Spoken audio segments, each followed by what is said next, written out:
Chapter 5, Unorthodox Investigation with the Assistance of Amy. Mercer paced in his office, the weight of Lucas's revelations heavy on his mind. Just then, his phone buzzed, interrupting his thoughts. It was Evelynn. "Mercer, I have some information on Ravenbank," she said, her tone urgent. "It's more serious than we thought." "Go on," he replied, his curiosity piqued. "There are allegations of fraud connected to the bank," Evelynn continued. "They were fined a few years back for assisting in money laundering. It seems they've been playing a dangerous game. Part of their clientele back then was the Veridian Circle." Mercer's brow furrowed. "And the bank manager?" "He's new, appointed after the scandal. But he has good connections with the mayor and several other influential people in the city." Evelynn's voice tightened. "Accusing him directly would be tricky. We need to tread carefully." Mercer nodded, already formulating a hypothesis. If the bank was fined in the past, it could be that they're up to their old tricks again. Maybe Amy wanted to spill the beans. "Mercer, we can't cut corners on this. If the bank is involved, we need to be above board," Evelynn said firmly. "Let's involve Sarah," Mercer suggested. "She has the skills to help us navigate the system. I'll handle things on my end. You know we can't formally question any employee for the client list." Evelynn's frustration was evident. "My superiors would be breathing down my neck. Not to mention, if the press gets hold of this, another scandal involving Ravenbank, based on pure speculation. No, we need to do this discreetly." Mercer took a deep breath. "Of course," he said, feigning compliance. There was a brief silence on the line before Evelynn spoke again. Her tone was resolute but cautious. "Just remember, this is about justice for Amy. We can't lose sight of that." As the call ended, Mercer felt a mix of determination and unease. He knew he had to keep Evelynn in the dark about his plan to uncover the client list. It was the only way to ensure they didn't get blocked by the powerful forces behind Ravenbank. Later that day, Mercer met with Sarah at the same coffee shop where they had talked before. The atmosphere was cozy, but his mind was focused on the task at hand.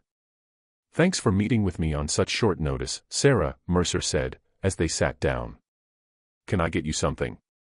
Sarah ordered a long black, while Mercer opted for an Americano. The warmth of the coffee did little to ease the tension building between them. Evelynn mentioned some serious allegations against Ravenbank, Mercer began, lowering his voice as he leaned in closer. "They've got a shady history, fraud, money laundering. I think they might be up to their old tricks again," and Amy got cold feet.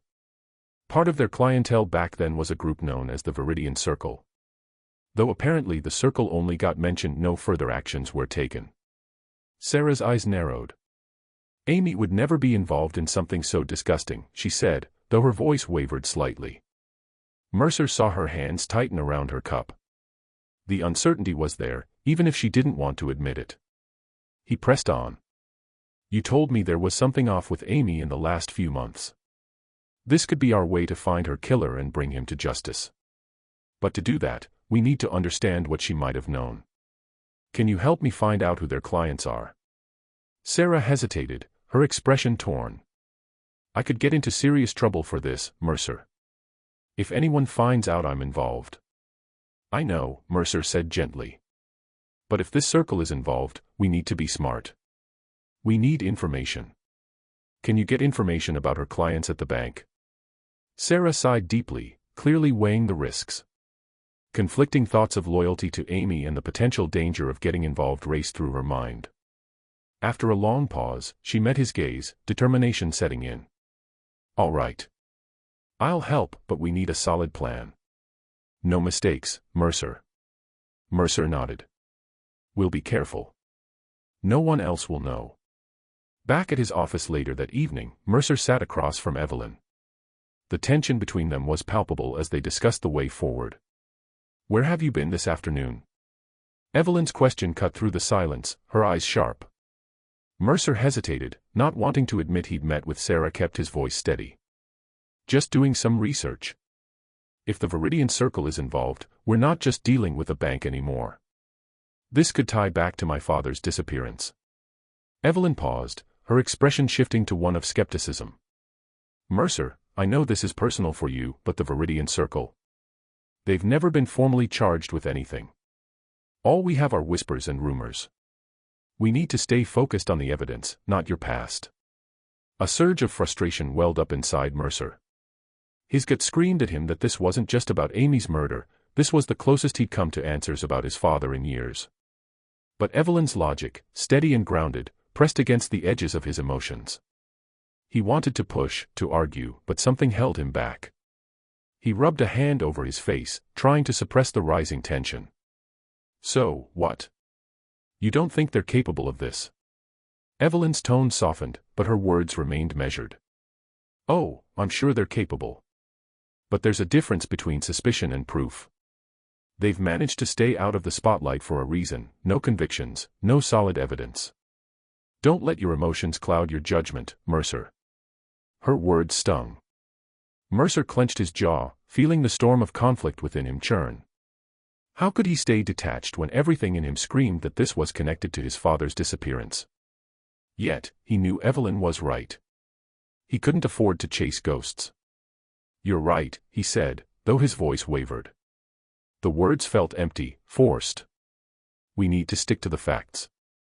Evelynn gave him a pointed look. Exactly. Focus on what we can prove. The Veridian Circle is just a name unless we have something concrete. As she stood up to leave, Mercer felt the weight of his choices pressing down on him. Every fiber of his being told him he was on the right track. But without proof, it was just a hunch, a dangerous hunch that could cost him everything.